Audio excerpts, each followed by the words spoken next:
Police से मुठभेड़ में तस्कर सुभाष विश्नोई की मौत के बाद परिजनों का धरना पाली के बानगढ़ हॉस्पिटल की मोर्चरी के बाहर जारी है।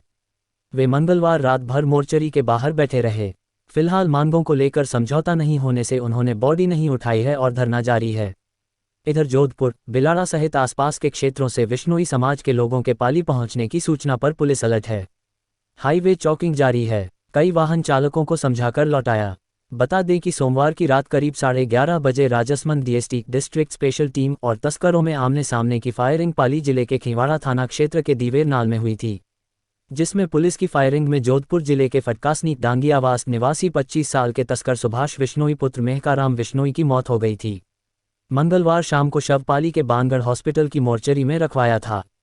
इस दौरान सुभाष के परिजन सहित लूनी से कांग्रेस नेता श्याम कीचड़ सहित बड़ी संख्या में समाज के लोग एकत्रित हुए थे। बुधवार सुबह भी बानगढ़ हॉस्पिटल के बाहर मृतक के परिजन व समाज के लोग जुटे हुए हैं। फिलहाल उनकी मांगों को लेकर समझौता नहीं हुआ। मौके पर पुलिस जाब्ता भी तैनात है। पुलिस प्रशासन के सामने ये रखी मांगें। घटना की सीबीआई और न्यायिक जांच हो। जोधपुर एमबीएम हॉस्पिटल से मेडिकल बोर्ड से बॉडी का पोस्टमार्टम। एनकाउंटर करने वाली डीएसटी टीम राजसमंद को बर्खास्त किया जाए। मृतक के परिजनों को 1 करोड़ रुपए का मुआवजा। इधर डीएसटी टीम प्रभारी ने खिंवाड़ा थाने में दी रिपोर्ट में कुछ ये बताया। मामले में राजसमंद जिले के डीएसटी के प्रभारी उप निरीक्षक के साराम ने खिंवाड़ा थाने में रिपोर्ट दी, जिसमें बताया कि वह और हेड कांस्टेबल पूरण सिंह, कांस्टेबल जगदीश, हंसराज, शिवदर्शन, रामकरण व Madan Singh AK-47 pistol, pump action gun में कारतूस के प्राइवेट स्कॉर्पियो में गश्त करते हुए सातपालिया घाटे में वन नाका के पास नाकाबंदी कर रहे थे। कुछ देर बाद गुजरात नंबर की इनोवा आती दिखी। रोकना चाहा तो ड्राइवर ने टीम पर कार चढ़ाने का प्रयास किया और गाड़ी दौड़ाई। स्टॉप स्टिक को क्रॉस करते हुए कार के टायर फट गए। एक तस्कर ने फायर किए। पीछा किया तो शिवदर्शन ने पंप एक्शन गन से 2 हवाई फायर किए, लेकिन बदमाश जवाबी फायर करते रहे। हंसराज ने G-47 से 3 बर्स्ट फायर इनोवा के पीछे टायर पर किए, इससे टायर बर्स्ट हो गया। 3 टायर बर्स्ट हो जाने के बाद भी तस्कर कार लेकर भागते हुए पाली की सीमा में घुस गए। बाद में कार रोक दोनों तस्कर नीचे उतरे। एक के हाथ में पिस्तौल तो दूसरे के पास 12 बोर बंदूक थी। वे ताबड़तोड़ फायरिंग करते रहे। हम दाएं गेट खोल उतरने लगे, लेकिन तस्करों की फायरिंग से गेट छलनी हो गया और फ्रंट कांच, बोनट में भी गोलियां घुसी। मैंने झुककर पिस्टल से 2 फायर किए, इससे तस्कर बच गए। रिपोर्ट में बताया कि कांस्टेबल हंसराज ने फायर किया तो गोली एक तस्कर को लगी, वह गिर गया। ये देख दूसरा तस्कर पहाड़ी के ऊपरी भाग की ओर भाग गया। गोली लगे तस्कर को हॉस्पिटल ले जाने के लिए उठाया, लेकिन उसकी मौत हो चुकी थी। पुलिस ने मामला दर्ज कर जांच शुरू की।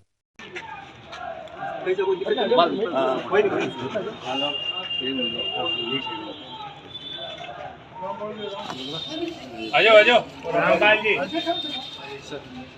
क्या मांग थी आपकी और क्या? सुभाष बाबल कथित एनकाउंटर और इस हत्याकांड मामले में हम लोग 36 कौम के लोग आज यहाँ पर इकट्ठे हुए, जिसमें उनके परिजन, समाज के लोग और सारे जोधपुर और पाली की सारी जनप्रतिनिधि लीडरशिप इकट्ठे होकर के कलेक्टर साहब और एसपी साहब से हम लोग मिलने आए। सबकी सामूहिक एक ही बात है कि इस पूरे एनकाउंटर को फर्जी रूप से अंजाम दिया गया है, ऐसी हम सब की शंका है। और जब कोई लोकतंत्र में पब्लिक की शंका होती है, उसको दूर करने का काम भी आंतरिक सुरक्षा का काम पुलिस का होता है। हम ये चाहते हैं कि जिस तरीके से जो FIR DST टीम राजसमंद ने खिंवाड़ा पुलिस थाने में दर्ज कराई है, उसके साथ ही परिजनों की तरफ से उनके खिलाफ में जिन्होंने इस घटना को अंजाम दिया, 302 के अंदर एक घटना FIR दर्ज कराई जाए।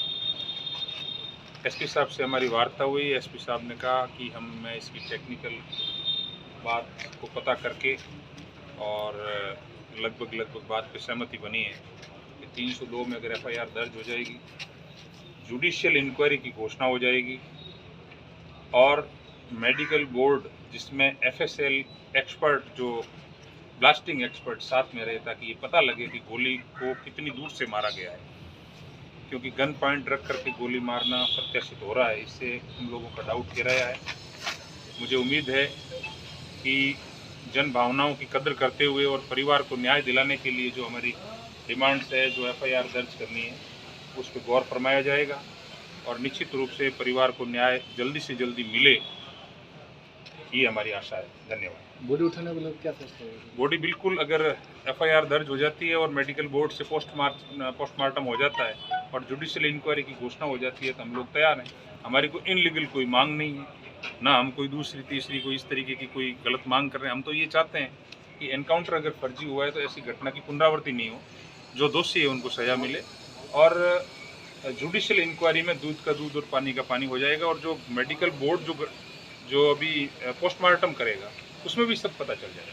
तो बैठक में भी किसी मामले पे समझौता नहीं होता? बिल्कुल, इन्होंने कहा है कि हम लोग आपकी बात को समझ गए हैं और जल्दी ही एफआईआर दर्ज करके जब कॉपी हमें दे देंगे तो हम लोग पोस्टमार्टम कराने के लिए प्रिजन भी तैयार है, हम लोग बॉडी उठाने को भी तैयार कल आप मेरे से जोधपुर में पोस्टमार्टम करवाएंगे और मुआवजा की वो मांग की वो हमारी टेक्निकल चीज़ इन्होंने हमको समझा दी। जोधपुर में हमारी ये आशंका थी कि यहाँ पर एफएसएल की जो ब्लास्टिंग एक्सपर्ट टीम होगी कि नहीं होगी, लेकिन ये संभाग अलग हो गया और यहाँ मेडिकल कॉलेज भी स्थापित हो गया। तो वो जो हम चाहते थे जिसमें सारे एक्सपर्ट उसमें शामिल हो, वो बिल्कुल एक्सपर्ट इसमें शामिल करके पोस्टमार्टम कराया जाएगा। मुआवजे वाली जो बात है वो राज्य सरकार और वहाँ लेवल की बात है, वो हमारी अलग से बात चल रही है, वो यहाँ के प्रशासन के लेवल की बात है। ठीक, थैंक यू।